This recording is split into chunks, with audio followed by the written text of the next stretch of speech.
तो इससे पहले हमने ये पढ़ लिया था कि किस तरह से मैग्नेटिक फील्ड अगर क्लोज होगा और डेंस होगी तो वहाँ पे मैग्नेटिक फील्ड की जो स्ट्रेंथ होगी वो काफ़ी ज़्यादा हाई होगी। नेक्स्ट हम बात करते हैं कि जो मैग्नेटिक फील्ड है वो कैसे प्रोड्यूस हो सकता है डिफरेंट वे में। और ये तो हम जानते ही हैं कि अगर इलेक्ट्रिक करंट किसी भी कंडक्टर्स में फ्लो होगा तो उसके अराउंड एक मैग्नेटिक फील्ड क्रिएट हो जाएगा।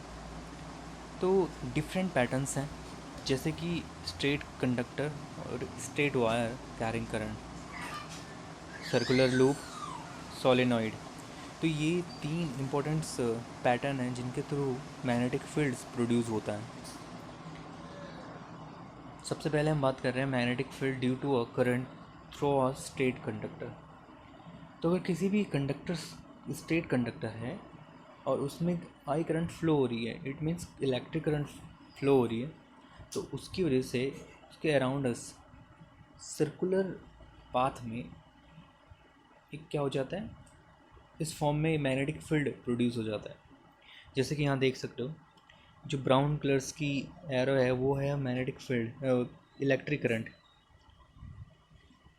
और जो ब्लू कलर्स के डॉट्स कॉन्सेंट्रिक सर्कल जो बने हुए हैं वो है मैग्नेटिक फील्ड्स लाइंस, जहाँ पे क्रॉस भी है। क्रॉस का मतलब है कि इनवर्ड डायरेक्शन, ठीक है। तो ये स्ट्रेट वायर की वजह से मैग्नेटिक फील्ड्स है।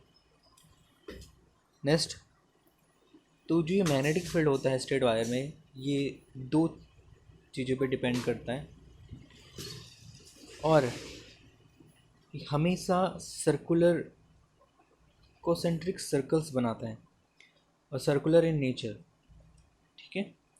जो मैग्नेटिक फील्ड्स होता है स्ट्रेट वायर में हमेशा सर्कुलर इन नेचर होता है।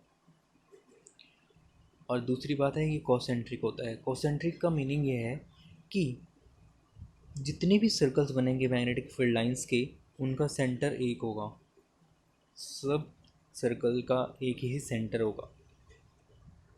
हाँ, आर डिफरेंट होगा, रेडियस डिफरेंट होगा, लेकिन सेंटर क्या होगा, एक ही होगा। उन्हें हम कहते हैं कोसेंट्रिक सर्कल।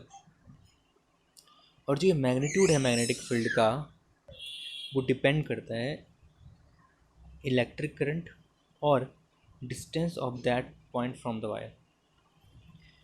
तो डायरेक्टली प्रोपोर्शनल होता है magnitude of magnetic field current passing in the wire.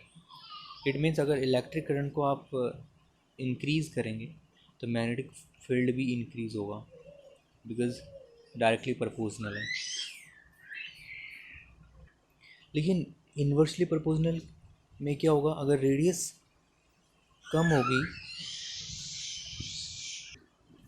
तो कहाँ थे हम, तो हमने देखा कि कैसे मैग्नेटिक फील्ड्स क्या होता है, इलेक्ट्रिक करंट अगर इंक्रीज़ करोगे तो मैग्नेटिक फील्ड भी ऑटोमेटिकली इंक्रीज़ हो जाएगा, बिकॉज उसके डायरेक्टली प्रोपोर्शनल है।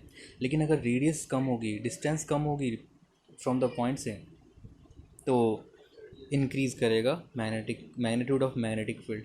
लेकिन अगर आर बढ़ेगा तो उसकी वजह से डी भी क्या होगा, डिक्रीज़। इसका मतलब ये समझ सकते हो कि जो छोटा वाला सर्कल है ना, वहाँ पे मैग्नेटिक फील्ड्स स्ट्रेंथ ज़्यादा होगी, लेकिन दूसरे तीसरे में जाते जाते जाते जाते मैग्नेटिक फील्ड्स क्या होगा, डिक्रीज़ होना शुरू हो जाएगा, ठीक है। तो ये इम्पोर्टेंस था डायरेक्टली प्रोपोर्शनल और इन्वर्सली प्रोपोर्शनल का। आगे बात करते हैं राइट हैंड थंब रूल। तो इसे मैक्सवेल का स्क्रू रूल भी कहते हैं कि जिस तरह से हम स्क्रू को क्या करते हैं, स्क्रू ड्राइवर को कसते जाते हैं, तो सेम अपने हैंड से इस तरह से ही करना है। तो अगर आपका अंगूठा इलेक्ट्रिक करंट्स को इंडिकेट कर रहे हैं तो आपकी फिंगर्स किस तरफ करेंगी, मैग्नेटिक फील्ड लाइंस को शो करेंगी। तो यही है राइट हैंड थंब रूल, और इसे मैक्सवेल कॉक स्क्रू रूल भी कहते हैं कि जिस तरह से मैंने बताया पहले भी कि अगर आपका थंब इलेक्ट्रिक करंट के डायरेक्शन को शो करेगा तो आपकी फिंगर किसको शो करेंगी, मैग्नेटिक फील्ड को। तो ये दो स्ट्रक्चर्स हैं यहाँ पे, आप इनकी सहायता से समझ सकते हो।